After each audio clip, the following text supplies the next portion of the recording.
নবী সাল্লাল্লাহু আলাইহি ওয়াসাল্লাম কি বলছেন শুনেন। আল্লাহ নবী বলছেন তোমাদের জন্য আনন্দের উৎসব দুইটা। কয়টা? একটা ঈদুল ফিতর, রমজান মাসে সম সাধনার পরে, কিয়ামুল লাইলের পরে, তারাবির পরে, তাহাজ্জুদের পরে, কোরআন খতম দেওয়ার পরে, যাকাত ফিতর দেওয়ার পরে, ত্যাগের এই মাসের পর আমরা একটা আনন্দ করি, ঈদুল ফিতর করি কিনা? সবাই আনন্দ ভাগাভাগি করে নেই আলহামদুলিল্লাহ। ওই দিন আল্লাহ পাক কি করেন?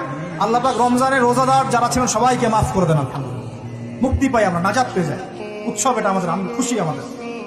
আরেকটা হচ্ছে ঈদুল আজহা, যখন ওই যে ইসমাইল আলাইহিস সালামকে যে কুরবানি করার মহান স্মৃতি, সেই স্মৃতিকে স্মরণ করে আমরা ইব্রাহিমী চেতনায় আবার কি করি? ঈদুল আজহার এই পশু কুরবানির মধ্য দিয়ে নিজের পশুত্বকে কুরবানি দেই, আল্লাহর সামনে আমরা আত্মসমর্পণ করি কিনা? এই দুইটা হচ্ছে আমাদের উৎসব। এগুলো বাদ দিয়ে নবীজি বলছেন মান তাশাব্বাহা বিকওমিন ফাহুয়া মিনহুম, কেউ যদি তোমাদের মধ্যে অন্য কোন জাতির সাদৃশ্য অবলম্বন করে, যে জাতির সাদৃশ্য অবলম্বন করবে সে তাদের অন্তর্ভুক্ত হয়ে যাবে। নাউযুবিল্লাহ।